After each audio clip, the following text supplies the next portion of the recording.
પૈસાની લેતી દેતીમાં બોલાચાલી અને પછી એવો બખેડો થયો કે એક યુવાનનો જીવ જતો રહ્યો। સાવરકુંડલાની આ ઘટનાએ આખા પંથકમાં ચકચાર મચાવી દીધી છે। બાબરિયાધારના હર્ષદ પરમાર નામના યુવકની થયેલી આ નિર્મમ હત્યાએ લોકોમાં ડર અને રોષનો માહોલ ફેલાવી દીધો છે। હવે આ કેસમાં પોલીસ તપાસ દરમિયાન એક પછી એક નવા વળાંક અને ચોંકાવનારા ખુલાસા થઈ રહ્યા છે। શું છે સમગ્ર મામલો, વિગતે વાત કરીએ આ અહેવાલમાં। નમસ્કાર, હું છું આસિફ કાદરી અને આપ જોઈ રહ્યા છો સ્વમાન। અમરેલી જિલ્લાના સાવરકુંડલામાં પૈસાની ઉઘરાણીનો મામલો એટલો ઉગ્ર બન્યો કે એક યુવકે પોતાનો જીવ ગુમાવવાનો વારો આવ્યો છે।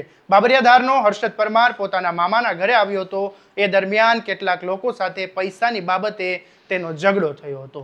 આ ઝઘડાનો મામલો થોડી જ વારમાં ખૂની ખેલમાં ફેરવાયો। આરોપી હર્ષદ પર લોખંડના પાઇપ વડે અને કુહાડી વડે તૂટી પડ્યા હતા। આરોપીએ હુમલો એટલો ખતરનાક કર્યો કે હર્ષદ લોહી લુહાણ થઈ ગયો અને એ જ હાલતમાં જમીન પર પડી ગયો હતો।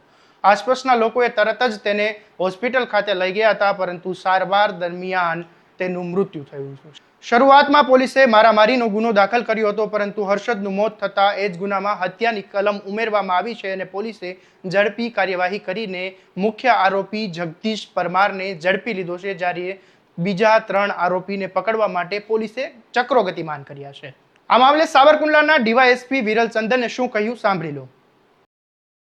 સાવરકુંડલા ટાઉન પોલીસ સ્ટેશનમાં એક ગુનો દાખલ થયેલો છે, જે ગુનો ભારતીય ન્યાય સંહિતાની કલમ 115, 118, 352, 354 અને એ મુજબનો ગુનો દાખલ થયેલો છે।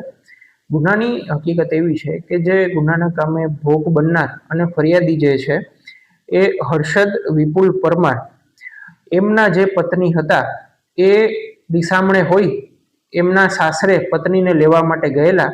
હર્ષદભાઈ સાસરે ગયેલા ત્યારે એમના ફઈના જે દીકરા છે અને આ કામના જે આરોપી છે એ જગદીશ સુખાભાઈ પરમાર, એમના પત્ની દયાબેન જગદીશભાઈ પરમાર અને અન્ય 2 અજાણ્યા ઈસમો, એમણે પૈસા બાબતે જે ફરિયાદી છે એમના જોડે માથાકૂટ થતા એમને લોખંડના પાઇપ અને કુહાડી વડે પગના ભાગે માર મારેલો। આથી જે ભોગ બનનાર છે એમને હાથ અને પગ એમાંથી કુલ 13 ટાંકા આવેલા અને હાથના ભાગે એમને ફ્રેક્ચરની ઈજા થયેલી।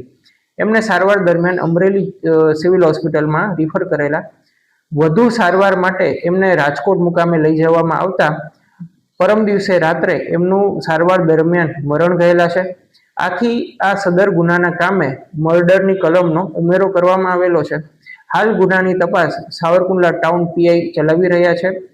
ગુનાના કામે જે મુખ્ય આરોપી છે જગદીશ સુખાભાઈ પરમાર, એમની ધરપકડ થઈ ગઈ છે અને અન્ય આરોપીઓને પકડવા માટે પ્રક્રિયા ચાલુ છે। એક નાનકડા પૈસાના ઝઘડે આખરા એક યુવાનનો જીવ લઈ લીધો અને હવે આ ઘટના આખા પંથકમાં ચર્ચા થઈ રહી છે। આવા જ અવનવા અપડેટ અને ક્રાઇમ સ્ટોરી માટે તમારા સ્વમાનને ફોલો અને સબસ્ક્રાઇબ કરવાનું ભૂલતા નહીં અને આ વિડીયોને શેર કરવાનું ભૂલતા નહીં।